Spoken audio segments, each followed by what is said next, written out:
Hi കൂട്ടുകാരെ, പുതിയൊരു വീഡിയോയിലേക്ക് എല്ലാവർക്കും സ്വാഗതം. അങ്ങനെ സാമിയങ്കൾ എസ് പിയോട് പറയുന്നതെല്ലാം കേൾക്കുകയാണ് കേട്ടോ ശില്പ ഇത് കേൾക്കുമ്പോൾ ശില്പ ആകെ ഞെട്ടിപ്പോവാണ്. എന്നാൽ അത് തിരുത്താൻ എസ് പി നോക്കുമ്പോഴേക്കും ശില്പയെ കണ്ടിരിക്കുന്നു കേട്ടോ. ശില്പയെ കാണുന്നതിനോടുകൂടി എസ് പി ആകെ ഞെട്ടിപ്പോവാണ് കേട്ടോ. എന്നാൽ ശില്പയാണെങ്കിൽ പിന്നീട് അങ്ങ് പൊട്ടിത്തെറിക്കുകയാണ്. നിങ്ങൾ പണക്കാർ, ഇങ്ങനെയൊക്കെയുള്ള വലിയൊരു കാര്യങ്ങൾ നിങ്ങളിൽ ഉണ്ടാവും എന്ന് എനിക്ക് മനസ്സിലായി. നിങ്ങൾ ഒരുപാട് നന്മകളൊക്കെ ചെയ്യും, പക്ഷേ നിങ്ങളുടെ ഉള്ളിലിരിപ്പ് ഇതാണെന്ന് എനിക്കറിയാമെന്ന് പറയാം കേട്ടോ. അപ്പോഴേക്കും മോളെ ഞാനൊന്ന് പറയട്ടെ എന്ന് പറയാം കേട്ടോ.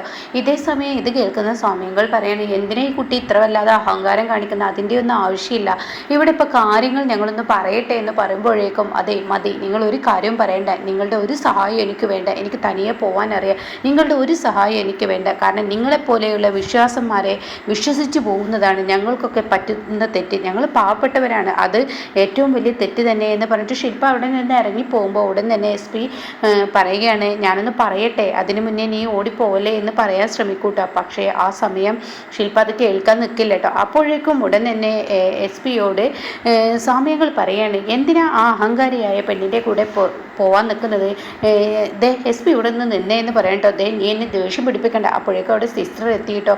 സിസ്റ്റർ വന്നിട്ട് പറയണേ, ബില്ല് അടക്കാനുണ്ട്, ആ കുട്ടിയുടെ ബില്ല് ഇതാ എന്ന് പറയണേ, നീ ചില കാലം നിന്നിട്ട് ആ ബില്ലൊന്ന് പോയി അടച്ചേക്ക് എന്നങ്ങ് എക്സ് പി പറയാണ്. എങ്ങനെയെങ്കിലും ആ കുട്ടിയെ സത്യങ്ങൾ പറഞ്ഞ് ധരിപ്പിക്കാൻ നോക്കട്ടെ എന്ന് പറഞ്ഞിട്ട് അവിടെ നിന്ന് പോവുകയാണ് കേട്ടോ. അപ്പോഴേക്കും ഈ പെൺകുട്ടിയെ, അതായത് ശില്പയെ തിരയുകയാണ് എസ് പി അവിടെയൊക്കെ മൊത്തത്തിൽ തിരയൂട്ടോ, കാണുന്നില്ല. അങ്ങനെ അവിടെ നിൽക്കുന്ന സെക്യൂരിറ്റിയോട് ചോദിക്കുകയാണ്, അതെ ഇപ്പോൾ ഇതിനെ ഒരു പെൺകുട്ടി പോകുന്നത് കണ്ടു, ഇതൊരു ഹോസ്പിറ്റലറ്റെ, ഒത്തിരി പെൺകുട്ടികൾ ഇതിന് പോവില്ലേ? എന്താ സാറേ ഈ ചോദിക്കുന്നത്? അതല്ല, നെറ്റിയിൽ ഒരു സ്റ്റിച്ച് ഇട്ടിട്ടുണ്ട്, ആ ഒരു പെൺകുട്ടിയാണ് ഇതിനെ പോയത്. അയ്യോ ഞാൻ കണ്ടില്ല സാറേ, എൻ്റെ ഓർമ്മയിൽ അങ്ങനെ ഇല്ല എന്ന് പറയണേ. അങ്ങനെ ആ സമയം എസ് പിക്ക് ആകെ ടെൻഷനാവുകയാണ്. എസ് പി അവിടെയൊക്കെ തിരയുകയാണ്, ആ കുട്ടി എവിടെ പോയി? ഈശ്വര, എന്തൊരു തെറ്റിദ്ധാരണയാണ് ആ കുട്ടിയുടെ ഉള്ളിൽ ഉണ്ടായിരിക്കുന്നത്. ഒരിക്കലും ഞാൻ വിവാഹമേ ചിന്തിക്കാത്ത എനിക്ക് ഇങ്ങനെ ഒരു ഇത് കിട്ടിയല്ലോ എന്നുള്ള ആ ടെൻഷനിൽ എസ് പി അവിടെ മൊത്തത്തിൽ തിരയുകയാണ് കേട്ടോ. അപ്പോൾ ഈ സമയം സ്വാമിയങ്ങളാണെങ്കിൽ ഒരു സൈഡിലൂടെ വരുന്നുണ്ട്. അപ്പോൾ ഉടൻ തന്നെ സ്വാമി പറയാണ്, അതെ അവൾ ഇവിടെ എവിടെയെങ്കിലുമൊക്കെ ഉണ്ടാവും, നീ എന്നെ ദേഷ്യം പിടിപ്പിക്കണ്ട, ആ പെൺകുട്ടി എന്നെക്കുറിച്ച് എന്താണ് അവ തെറ്റിദ്ധരിച്ചിട്ടുണ്ടാവുക, നീ ഉണ്ടാക്കി വെച്ച വളയല്ലേ ഇത്, എന്താണ് നീ ചെയ്തിരിക്കുന്നത് എന്ന് പറയുമ്പോൾ ഞാൻ അതിന് മാത്രം എന്താ പറഞ്ഞത്, അവൾ എവിടെ ഉണ്ടാവില്ല, എവിടേക്കും പോയിട്ടുണ്ടാവില്ല, അതിന് ഓട്ടോക്ക് പോകാൻ പോലും പൈസ ഇല്ലാതിരിക്കുമ്പോഴാണ് ഈ വഴിയിലൂടെ എവിടെയെങ്കിലും നടന്നു പോകുന്നുണ്ടോ, നമുക്കൊന്ന് പോയി നോക്കാം എന്ന് പറയാൻ കേട്ടോ. ആ സമയം ഇവരെ പെട്ടെന്ന് വണ്ടിയെടുത്ത് എസ് പിയും സ്വാമിയങ്കളും കൂടി അങ്ങോട്ടേക്ക് പോവുകയാണ്. ഇതേ സമയം പെട്ടെന്ന് കാണാം ഈ ശില്പയും അതുപോലെ ശില്പയുടെ കൂടെ നിന്നിരുന്ന ബൈസ്റ്റാൻഡർ ഉണ്ടല്ലോ, അവളും കൂടി ഇറങ്ങി വരുന്നത്. അപ്പോൾ അവളോട് പറയാണ്, എൻ്റെ വളയാണ്, ഹോസ്പിറ്റലുകാർ എൻ്റെ വള എടുത്തു വെച്ചിരുന്നു എന്ന് ഇപ്പോഴാണ് ഞാൻ അറിഞ്ഞത്, ഈ വള നിങ്ങൾ വെച്ചോളൂ, എനിക്ക് കുറച്ച് പണം തരാമോ എന്ന് ചോദിക്കുമ്പോൾ അതിനൊന്നും ആവശ്യമില്ല, കുട്ടിക്ക് വേണ്ട പണം ഞാൻ തരാം, കുട്ടി രക്ഷപ്പെട്ടോളൂ, ഇത് ആ സ്വാമിയങ്കൾ എന്നെ ഏൽപ്പിച്ച പണമാണ്, ഒത്തിരി പണം എനിക്ക് നിന്നെ നോക്കാൻ തന്നിരുന്നു, അതിൽ കുറച്ച് നിനക്ക് ഞാൻ തന്ന. അയ്യോ ചേച്ചി, ഇതൊക്കെ ചേച്ചിക്ക് ഇല്ല, കുഴപ്പമില്ല, മോളുടെ നാട്ടിലോട്ട് എത്താൻ നോക്കുക, അതാണ് വേണ്ടത്, എനിക്ക് എൻ്റെ സമാധാനത്തിന് പറയണം, മോൾ എത്തിക്കോളൂ എന്ന് പറയാൻ കേട്ടോ. അങ്ങനെ ശില്പ ആ പണവുമായി ശില്പ അവിടെ നിന്ന് ഇറങ്ങുകയാണ് കേട്ടോ. പക്ഷേ എസ് പി ആണെങ്കിൽ ആകെ ടെൻഷനാവുകയാണ്. എന്നാൽ ഈ സമയം അർജുനെയും ധ്വനിയാണ് കാണിക്കുന്നത്. തൻ്റെ ചേട്ടനെയും ചേട്ടത്തിയെയും കാണിക്കണ്ടേ അർജുനെ, കാര്യങ്ങൾ പറഞ്ഞ് അവതരിപ്പിക്കണ്ടേ, തനിക്കൊരു വിവാഹം ഇനി ആലോചിക്കരുത് എന്ന അതോടുകൂടി ബെല്ലടിക്കുകയാണ് കേട്ടോ വീടിൻ്റെ. അപ്പോഴേക്കും ആള് ചെന്ന് ഡോർ തുറക്കുകയാണ്. ആ ഏട്ടത്തി എന്ന് പറയണേ, ഇതാണ് ഞാൻ പറഞ്ഞ അർജുൻ, ഓ ഇതായിരുന്നു അല്ലേ, കയറി വാ മോനെ എന്ന് പറഞ്ഞിട്ട് അർജുനെ സ്വീകരിക്കുകയാണ് ഏട്ടനും ഏട്ടത്തെയും കൂടിയിട്ട്. അപ്പോഴേക്കും അർജുൻ അവിടെ കയറിയിരിക്കുകയാണ്. ഞാനാണ് അർജുൻ എന്നൊക്കെ പറഞ്ഞ് അർജുൻ്റെ തള്ളിന് ഒട്ടും മോശമുണ്ടാവില്ല കേട്ടോ.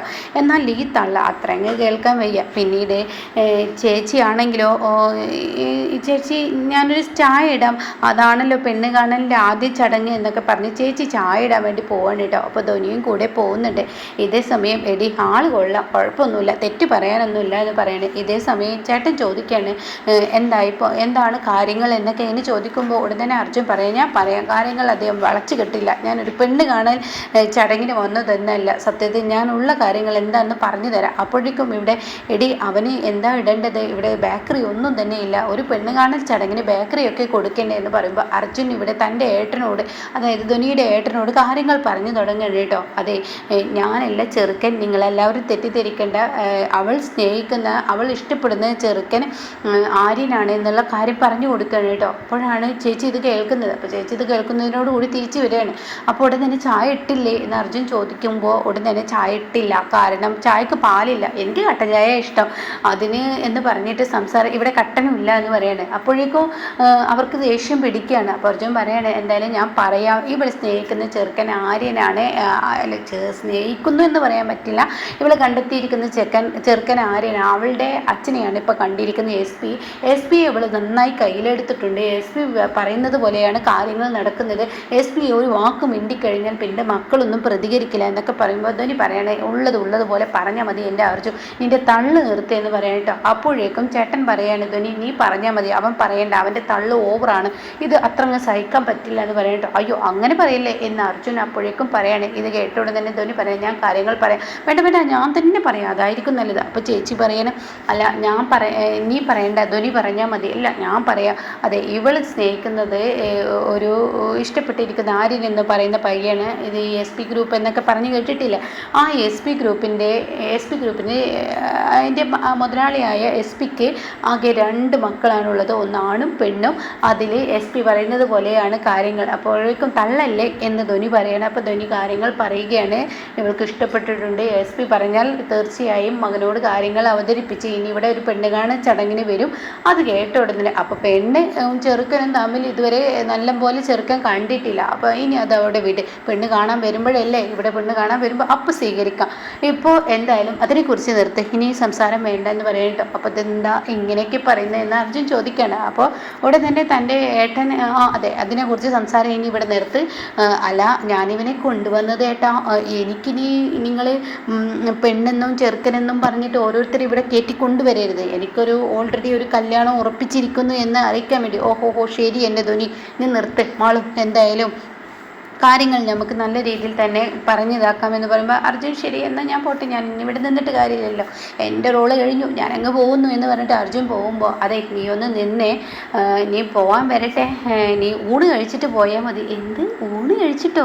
അതെ ഊണ് കഴിച്ചിട്ട് പോയാൽ മതി, നിന്നെ ഞങ്ങൾക്ക് നല്ല ബോധിച്ചു, എന്തായാലും നീ സംസാരിക്കുമ്പോൾ ഇനി തള്ളണ്ട, നമുക്ക് നോർമലായിട്ട് അങ്ങ് സംസാരിക്കാം. അപ്പം ആൾ പറയാൻ ശരിയാണ്, തള്ളിയാൽ ഞാനൊന്നും തരത്തില്ല, അതുകൊണ്ട് നമുക്ക് നല്ല കാര്യങ്ങൾ പറഞ്ഞ് സംസാരിക്കാം, നിന്നെ വല്ലാതെ അങ്ങ് ഞങ്ങൾക്ക് ഇഷ്ടപ്പെട്ടു, നല്ല സ്വഭാവമാണ് നിൻ്റെ എന്ന് അർജുനോട് പറയുന്നു കേട്ടോ. പിന്നീട് കാണിക്കുന്ന ശില്പ തൻ്റെ വീട്ടിലെത്തിയിരിക്കുകയാണ്, തൻ്റെ അമ്മയാണ് കാണിക്കുന്നത്. അമ്മ ഒരു നല്ല നാട്ടുമ്പുറത്തുകാരിയാണ്, നാട്ടുമ്പുറത്തുകാരി അമ്പലത്തിലോട്ട് ഇങ്ങനെ കെട്ടിക്കൊണ്ടിരിക്കുകയാണ്. ആ സമയം ഒരു ഓട്ടോ വന്ന് നിൽക്കുന്നു, ഓട്ടോയിൽ ആരെന്നറിയാൻ വേണ്ടി അമ്മ എത്തി നോക്കുമ്പോൾ തൻ്റെ മകളെ കാണാണ്. തൻ്റെ മകളെ കാണുന്ന അമ്മക്ക് പറയാൻ വാക്കുകളില്ല, മാസങ്ങളോളം കാണാതിരുന്ന തൻ്റെ മകൾ കൺമുന്നിൽ വന്നപ്പോൾ പറയാൻ വാക്കുകളില്ലാതെ പൊട്ടിക്കരഞ്ഞും കൊണ്ട് മോളെ എൻ്റെ മുളയില വന്നിരിക്കുന്നത് എന്ന് പറഞ്ഞ് ഓടിക്കൊണ്ട് പാവം ഓടിപ്പിടഞ്ഞും കൊണ്ട് മകളുടെ അരികിലോട്ട് എത്താണ്. മകൾ ഓട്ടോക്ക് ക്യാഷൊക്കെ കൊടുത്ത് അമ്മയെ എന്ന് പറഞ്ഞ് കെട്ടിപ്പിടിക്കുന്നുണ്ട്. എടി മോളെ നീ എവിടെയായിരുന്നു ഇത്രയും നാൾ, നീ എന്നെക്കുറിച്ച് ഒരു വിവരമില്ലാതെ. അമ്മ ആകെ ടെൻഷനായി, എന്താ എൻ്റെ മോളുടെ നെറ്റിയിൽ അമ്മ അങ്ങ് വന്നേ എന്ന് പറഞ്ഞിട്ട് ശില്പ മൊത്തത്തിൽ 4 പുറം നോക്കുന്നുണ്ട്. അങ്ങനെ അകത്തോട്ട് കയറി പോവാണ്. പിന്നീട് വീടിൻ്റെ പിന്നാമ്പുറത്തോട്ട് പോകുന്നു. ഈ സമയം അച്ഛൻ എവിടെയെന്ന് ചോദിക്കുന്നുണ്ട്. അച്ഛൻ പുറത്തോട്ട് പോയിരിക്കുകയാണ് എന്ന് പറയുന്നു. എന്താടി മോളെ നിനക്ക് പറ്റിയത്, നിൻ്റെ നെറ്റിയിൽ എന്താ? എൻ്റെ അമ്മ ഇങ്ങനെ നിർത്താതെ എന്നോട് ഓരോന്ന് ചോദിക്കില്ലേ, ഞാനിങ്ങനെ എത്തിയില്ലേ, എന്തായാലും കുറച്ച് നേരം ഞാനൊന്ന് കിടക്കട്ടെ, അത് കഴിഞ്ഞ് സംഭവിച്ചത് എന്താണെന്ന് പറയാമെന്ന് പറയുന്നുണ്ട് കേട്ടോ. അപ്പോഴാണ് തൻ്റെ അച്ഛൻ കയറി വരുന്നത്, ശില്പയുടെ അച്ഛൻ. ഓഹോ വന്നോ, കറങ്ങേണ്ടത് ഇതൊക്കെ കഴിഞ്ഞിട്ട് ഇങ്ങോട്ടേക്ക് കയറി വന്നു എന്ന് ചോദിക്കാൻ. അപ്പോൾ ആ സമയം ഉടൻ തന്നെ അതെ എൻ്റെ മോളിപ്പോൾ വന്നിരിക്കുകയാണ്, അവളെ വേദനിപ്പിക്കല്ലേ എന്ന് ശില്പയുടെ അമ്മ പറയുമ്പോൾ നീയൊന്നും മിണ്ടാതെ നിൽക്കടി, അവളെ എന്താണ് ചെയ്യാൻ പോയിരുന്നത്, മാസങ്ങളോളം കഴിഞ്ഞ് വരുന്ന അവളെക്കുറിച്ച് നീയൊന്ന് അന്വേഷിച്ചോ എന്ന് പറയുമ്പോൾ ഉടൻ തന്നെ ശില്പ പറയണേ, എന്നെക്കുറിച്ച് അന്വേഷിക്കേണ്ടതൊന്നുമില്ല, എനിക്ക് സംഭവിച്ചത് എന്താണെന്ന് ഞാൻ പറഞ്ഞു തരാം, എന്തായാലും കുറച്ച് സമയത്തേക്ക് എന്നൊന്ന് വെറുതെ വിട്, ഞാനൊന്ന് റെസ്റ്റ് എടുക്കട്ടെ എന്ന് പറഞ്ഞിട്ട് റെസ്റ്റ് എടുക്കാൻ വേണ്ടി പോകുമ്പോൾ ഉടൻ തന്നെ അമ്മയുടെ കയ്യിൽ കുറച്ച് പണം ഏൽപ്പിക്കുന്നുണ്ട് കേട്ടോ, ഇതവിടെ വെക്കുക എന്ന് പറയണം. അപ്പോഴാണ് ശില്പക്ക് ഒരു കാര്യം ഓർമ്മ വരുന്നത്. ഇത്രയും നേരമായിട്ട് തൻ്റെ അനിയത്തി കീർത്തിയെ കാണാനില്ല, അമ്മ കീർത്തി എവിടെയെന്ന് ചോദിക്കുന്നുണ്ട് കേട്ടോ. ആ സമയം പറയാണ്, എടി മോളെ കീർത്തി ഇവിടെയില്ല. അപ്പോഴേക്കും എടി നീ എന്താടി വിചാരിച്ചിരിക്കുന്നതെന്ന് പറഞ്ഞ് അച്ഛനങ്ങ് ചൂടാവുകയാണ് കേട്ടോ. അച്ഛൻ പറയാണ്, എടി എൻ്റെ മകളെ നീയല്ലേ പറഞ്ഞത് പഠിപ്പും വിദ്യാഭ്യാസമുള്ളവർക്ക് മാത്രമേ ഇനി ജോലി കിട്ടത്തുള്ളൂ എന്ന്, എൻ്റെ കുഞ്ഞധികം പഠിച്ചിട്ടൊന്നുമില്ല, അവൾക്ക് നല്ലൊരു ജോലിയും കിട്ടിയടി, ഇപ്പോൾ ലക്ഷങ്ങളാടി എൻ്റെ കയ്യിൽ വന്നു പോകുന്നത്, ഇഷ്ടംപോലെ പണാടി എനിക്ക് എൻ്റെ കയ്യിൽ കിട്ടുകൊണ്ടിരിക്കുന്നത്, നിന്നെക്കൊണ്ട് ഉപകാരമില്ലെങ്കിലും അവളെ കൊണ്ട് എനിക്കുണ്ട് ഉണ്ടായി എന്നൊക്കെ പറയുമ്പോൾ അമ്മേ ആരുടെ എവിടെയാണ് അവൾക്ക് ജോലി, എന്താ അമ്മ ഈ പറഞ്ഞു കേൾക്കുന്നത്, എനിക്കൊന്നും മനസ്സിലാവുന്നില്ല, അമ്മ പറ എന്ന് പറയുമ്പോൾ അതെ നിൻ്റെ ആ നേതാവില്ലേ, ആ നേതാവാണ് എൻ്റെ മോൾക്ക് ജോലി കൊടുത്തിരിക്കുന്നതെന്ന് പറയുമ്പോൾ ശില്പക്ക് ഭ്രാന്തായിട്ടോ. അയ്യോ എൻ്റെ അനിയത്തി എന്ന് പറഞ്ഞിട്ട് അവിടെ നിന്ന് ശില്പ ഓടുമ്പോൾ തൻ്റെ അമ്മ പിന്നാലെ ഓടുകയാണ്. ദേ എൻ്റെ മോള് ശില്പയെ ഒന്ന് പറഞ്ഞിട്ട് പോടി, നീ എന്താടി ഒന്നും മിണ്ടാത്തത്, എൻ്റെ മോൾ എങ്ങോട്ടാണ് ഓടുന്നത്, ദേ മനുഷ്യൻ നിങ്ങളൊന്ന് ചോദിക്ക് എന്നൊക്കെ പറയുമ്പോൾ അവളുടെ ഇഷ്ടത്തിന് എങ്ങോട്ടാടി പോട്ടെ, വേണമെങ്കിൽ നീയും അങ്ങ് ഇറങ്ങിപ്പോയിക്കടി എന്ന് പറഞ്ഞിട്ട് അയാൾ അങ്ങ് ചീത്ത പറയാൻ കേട്ടോ. പിന്നീട് ശില്പ നാട്ടുമ്പുറത്ത് കൂടെ ഇങ്ങനെ ഓടിപ്പോവാണ്, ഒരു ഇടവഴിയിലൂടെ ഇങ്ങനെ ഓടിപ്പോകുമ്പോഴാണ് SP-യും സ്വാമിയും കൂടി ആ വഴി വരുന്നത്. അങ്ങനെ സ്വാമിയുടെയും SP-യുടെയും മുന്നിൽ ശില്പ അകപ്പെടുകയാണ്. ശില്പയെ SP പെട്ടെന്ന് വിളിക്കുകയാണ്, ദേ നീ അവിടെ നിന്നേ എന്ന് പറയുമ്പോൾ നിങ്ങളോട് സംസാരിക്കാൻ ഇടയില്ല, നിങ്ങളെപ്പോലെയുള്ള പണക്കാരെ എനിക്ക് പേടിയാണ്. അതിലിടയ്ക്ക് ശില്പയുടെ അമ്മ പറയുന്നുണ്ട്, നിന്നെ കാണാത്തതിൽ അച്ഛന് കേസ് കൊടുത്തടി, പക്ഷേ അമ്മ പോലീസുകാരുടെ കാര്യമൊക്കെ ഒന്ന് നിന്ന് നേതാക്കന്മാരുടെയും പണക്കാരുടെയും പിറകെയാണ് പോലീസുകാർ, അതിലൊന്നും കാര്യമില്ല എന്ന് പറയുന്നുണ്ട്. ഇതേ സമയം ശില്പ SP-യോട് പറയുകയാണ്, പണക്കാരുടെ കാര്യം പറയാതെ എല്ലാം മോളെ ഞാനൊരു കാര്യം പറയട്ടെ, ഞാനൊരു വിവാഹമേ ചിന്തിക്കാത്ത ഒരു വ്യക്തിയാണ്, ഇയാളാണ് ഇതൊക്കെ ഉണ്ടാക്കിയത്. അപ്പോൾ സ്വാമി പറയാണ്, മോളെ ഇതൊക്കെ ഒരു തെറ്റിദ്ധാരണയാണ്, ഇത് നീ തെറ്റിദ്ധരിച്ചിരിക്കുകയാണ്, ഞാനാണ് വെറുതെ വിവാഹകാര്യം പറഞ്ഞത്. അപ്പോഴേക്കും ശില്പ പൊട്ടി കരയാണ് കേട്ടോ. അയ്യോ നിങ്ങളെപ്പോലെയുള്ള സാറുമാർ വിചാരിച്ചാലാണ് എൻ്റെ അനിയത്തിയെ രക്ഷിക്കാൻ പറ്റുള്ളൂ, പ്ലീസ് ദയവ് ചെയ്ത് നിന്ന് സമയം കളയാനില്ല, എനിക്ക് എൻ്റെ അനിയത്തിയെ നിങ്ങളൊന്ന് രക്ഷിക്കുക, പോലീസിലൊന്നും പരാതി കൊടുത്തിട്ട് കാര്യമില്ല, ഒരു നേതാവ് എൻ്റെ അനിയത്തി എന്ന് പറഞ്ഞിട്ട് ഇങ്ങനെ കരയുന്നുണ്ട് കേട്ടോ. അപ്പോൾ സമയം ഉടനെ തന്നെ SP പറയണം, നീ വണ്ടിയിലോട്ട് കയറും, കഥ നമുക്ക് പോകും വഴി പറയാം എന്ന് പറയുന്നുണ്ട് കേട്ടോ. അങ്ങനെ ആ കഥ തുടരുകയാണ്. ശില്പ പറയുകയാണ്, എൻ്റെ വീട്ടിൽ എൻ്റെ അമ്മ ഞങ്ങൾ 2 പെൺകുട്ടികളെയും വളർത്തിയത്, അമ്പലത്തിലെ മാല കെട്ടിക്കൊടുത്ത് അങ്ങനെ ഞങ്ങൾക്ക് നല്ലൊരു വിദ്യാഭ്യാസം തന്നു, നല്ല ലെവലിലെത്തി. എന്നാൽ ജോലി ആകാൻ വേണ്ടി ഞങ്ങൾ പട്ടണത്തിലോട്ട് ഞാൻ പോയി, പക്ഷേ അവിടെ ചെന്നപ്പെട്ടത് ഒരു നേതാവിൻ്റെ കീഴിലാണ്. ആ നേതാവിൻ്റെ ലക്ഷ്യമെന്ന് പറയുന്നത് പെൺകുട്ടികളുടെ മാനം കളയുക എന്നുള്ളതാണ്.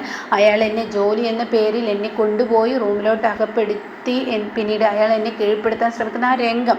അപ്പോൾ ചെറുതായൊരു കാണാമറയത്ത് പോലെ നമുക്കൊരു മഞ്ഞ രൂപത്തിൽ ആളെ കാണിക്കുന്നുണ്ട് കേട്ടോ. ശില്പയെ എങ്ങനെ കീഴ്പ്പെടുത്തുന്നതിനിടയ്ക്ക് ശില്പ ഓടി രക്ഷപ്പെട്ടു.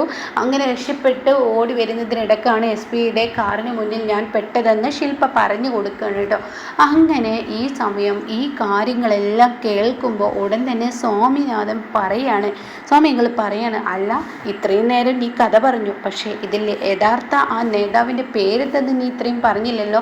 അപ്പോഴേക്കും ശില്പ പറയുകയാണ്, പേര് നിങ്ങൾക്ക് എല്ലാവർക്കും പറഞ്ഞാൽ അറിയും, പട്ടണത്തിലെ ഇപ്പോഴത്തെ ഭാവി മുഖ്യമന്ത്രി MLA ഇനി ആവാൻ പോകുന്നവൻ, എല്ലാവരും അറിയപ്പെടുന്ന, എല്ലാവർക്കും നല്ല സഹായം പരസഹായമൊക്കെ ചെയ്തു കൊടുക്കുന്ന ആ മനുഷ്യനാണെന്ന് പറയുമ്പോൾ ഇവരെല്ലാവരും വണ്ടി സ്റ്റക്കാവാണ് കേട്ടോ. അതായത് പെട്ടെന്ന് സഡൻ ബ്രേക്ക് പിടിക്കുകയാണ്, ഇവർ ആകെ ഷോക്കായി പോവാണ്. ആരുമല്ല, മിഥുനാണ്. അപ്പോൾ ഈ കഥ തുടരുകയാണ്. മിഥുനാണ് ഇനി ഇവിടുത്തെ ഏറ്റവും വലിയ വില്ലനായി വരുന്നത്. അങ്ങനെ നല്ല അടിപൊളി കഥയാണ്. ശില്പ SP-യുടെ ഭാര്യയായി എത്തുന്ന കിടക്കുന്ന എപ്പിസോഡ് തന്നെയാണ് കേട്ടോ നമ്മുടെ മുന്നിൽ വരാനിരിക്കുന്നത്.